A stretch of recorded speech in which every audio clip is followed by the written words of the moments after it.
အောင်မြင်မှုကိုရရှိစေတဲ့အကြောင်းရင်းကမအောင်မြင်ခင်မှာကြိမ်ဖန်များစွာကြာရှုံးမှုကိုလက်ခံရဲခြင်းပဲဖြစ်ပါတယ်။တေချာဆုံးချက်ကတော့မအောင်မြင်ခင်မှာလူတိုင်းကြာရှုံးမှုဆိုတာနဲ့မလွဲမသွေကြုံရတာပါပဲ။ဘာကြောင့်လဲဆိုတော့လူတိုင်းမအောင်မြင်ခင်မှာကြာရှုံးမှုဆိုတာကိုကြုံရတယ်လို့ဘယ်သူမှလည်းရှုံလွဲလို့မရတာပဲဖြစ်ပါတယ်။အောင်မြင်နေပြီးသားသူတယောက်ဟာကြာရှုံးခဲ့ဘူးပါတယ်အဲ့ဒီအပြင်ကြာရှုံးမှုဆိုတာအောင်မြင်မှုနဲ့အတူအမြဲဒွန်တွဲနေပြီးအောင်မြင်မှုကိုရှာဖွေနေတဲ့၍လမ်းခရီးမဆောင်ခင်အထိရှိနေမှာတွေးနေမှာအောင်မြင်သူတိုင်းအမြဲပြောလေးရှိတဲ့စကားလေးတစ်ခွန်းရှိပါတယ်အဲ့ဒါကတော့ကြာရှုံးခြင်းဆိုတာအောင်မြင်မှုရဲ့တစ်စိတ်တစ်ပိုင်းပဲဆိုတဲ့စကားပါပဲ။ဘာကြောင့်လဲဆိုတော့အောင်မြင်မှုစီသွားတဲ့ခြေလမ်းတိုင်းဟာနောက်ဆုတ်နေတာမဟုတ်ပဲရှေ့ကိုတိုးပြီးတော့ဆက်လျှောက်နေတာမလို့ပါ။ဒါကြောင့်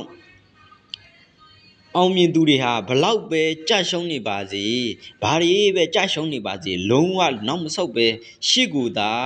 တိုးနေတယ်ဆိုတာပါပဲ။ဒါပေမဲ့ဆုံးရှုံးမှုတိုင်းကိုအလကားဖြစ်မသွားအောင်ဖြစ်သမျှအရာတိုင်းကိုသင်ခန်းစာယူပြီးတော့ရှေ့ဆက်လျှောက်ကြတာပါပဲပြီးတော့ဒါဟာလည်းအရန်ခိုင်မာတဲ့ခြေလမ်းတွေကိုဖြစ်လာစေပါတယ်အောင်မြင်မှုဆိုတာကျွန်တော်တို့ဆုံးရှုံးမှုရှိဖို့လိုပါတယ်ကိုယ်တိုင်လိုချင်တဲ့အောင်မြင်မှုကပိုပြီးတော့ကြီးလေဆုံးရှုံးမှုကကြိမ်ရီပိုများလေဖြစ်တတ်တယ်ဆိုတာ